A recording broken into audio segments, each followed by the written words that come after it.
Good afternoon, everybody. This is Sports Fanatic News. I'm Joe Boric. Are you ready for some basketball news, Philadelphia? Well, you're about to get some. This is going to be a all basketball video. It's going to be a two-part video about the Sixers and how great Corey Brewer fits with them, and also just on how much James Harden is balling out. James Harden dropped 61 yesterday in the historic arena of Madison Square Garden. However, that is not the most points scored in MSG, Yahoo Sports, and New York media area on Twitter made sure to let James Harden know about that, because that was on the eve of 5 years prior. Carmelo dropped 62, which still to this day, I believe, is the biggest point total by 1 point James Harden missed it in MSG. So, anyway, Carmelo Anthony, a guy that's trying to find a team right now, should probably be on a team if he can get picked up and be a bench player. I think he's still good enough to be a bench player when he gets dropped. If he can get picked up on the salary of what the team wants, he could still be a good bench player. The problem with Melo is just his personality. So now we went a little bit into Melo, and what I think he should be is a bench player. So now we'll move on to James Harden. James Harden is just a beast. He is truly an alpha dog personality.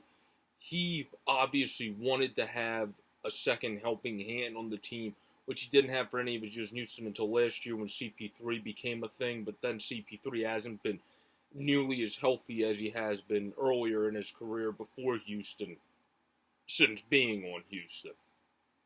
So they need to figure that out there, with possibly in the future getting James Harden another helping hand if CP3 can't stay healthy.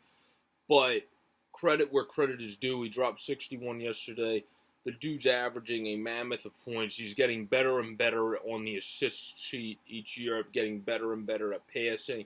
And everyone always talks about him being a selfish player, but that's not necessarily the case. It's just with the team they have, with not having an Ariza anymore, you didn't get rid of Paul, but Paul's on the bench because of health issues.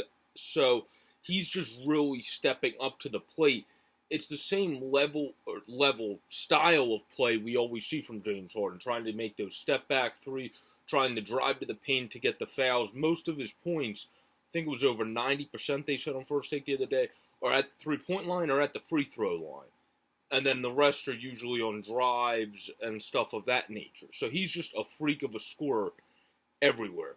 Now, moving on to the Sixers. The Sixers made a hell of a comeback yesterday in the final couple minutes against the Spurs. It was because of great defense, great facilitating on the offensive end, setting people up for three, great plays by Landry Shamet, J.J. Redick, both of them playing great. Shamet playing far and beyond a rookie status.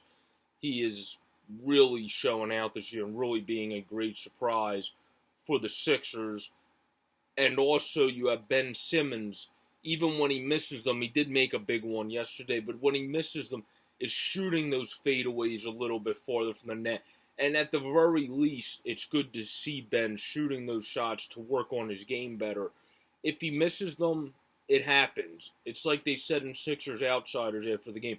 We can't get overly mad for him at missing them because we just wanted him to shoot them in the first play. So if we start yelling at him for missing, then he's not going to shoot them again, and then we're going to yell at him for missing. See where I'm going with this? You just got to chill and wait till the game develops a little bit. And that's what's going to happen when he keeps shooting these types of shots. Also, Corey Brewer, hell of a pickup on a 10-day contract. Definitely got to give him at least another 10-day. All his teammates, JJ, Ben, after the game and post-game, the podium together yesterday, all echoed how they love how Corey Brewer plays. They love the intensity he brings. They love how much of a locker room guy he is. And he's just really has a great defensive prowess, which is the main reason why we signed him. But the big thing that's great to see so far is this dude wasn't healthy this year. He came back from injury, then got waived, then we picked him up because of his defensive prowess. He's been banging down threes these past couple games. I think he made 2 each game. So he has 4 total threes I know he made 2 yesterday. I think he made 2 the game before. And he played 33 minutes against the Rockets, guarded James Harden very, very well, and got James Harden to peg into that one foul. And then he guarded DeMar DeRozan back-to-back, very good shooting guards. One elite, one very good, guarding them very well, and he played 28 minutes yesterday. So it showed coming right back. The guy's in shape, got in shape very quickly, played a lot of minutes back-to-back games after just working out with his kids only a couple weeks ago. So it is great to see. It is great to see the Sixers really getting going. I think they would still benefit from picking up another down-low presence that really plays pretty much like Corey Brewer on the defensive end, but as a power forward or center, because we don't have the defense down there that we would like. Mike Muscala's not a great defender. Joel is. Bolden is. If you had that other guy that was really good at defense down there, Moose would lose some minutes, but Muscala's not playing fantastic this year, so I would be fine with that. You just need another defensive player down there because Moose isn't much of that. And Moose, when he's not getting going on the offensive end, really, percentage-wise, probably hurts your team a little bit. So I would look for someone down there. This has been Sports Fanatic News. I'm Joe Boric. Peace out, everybody.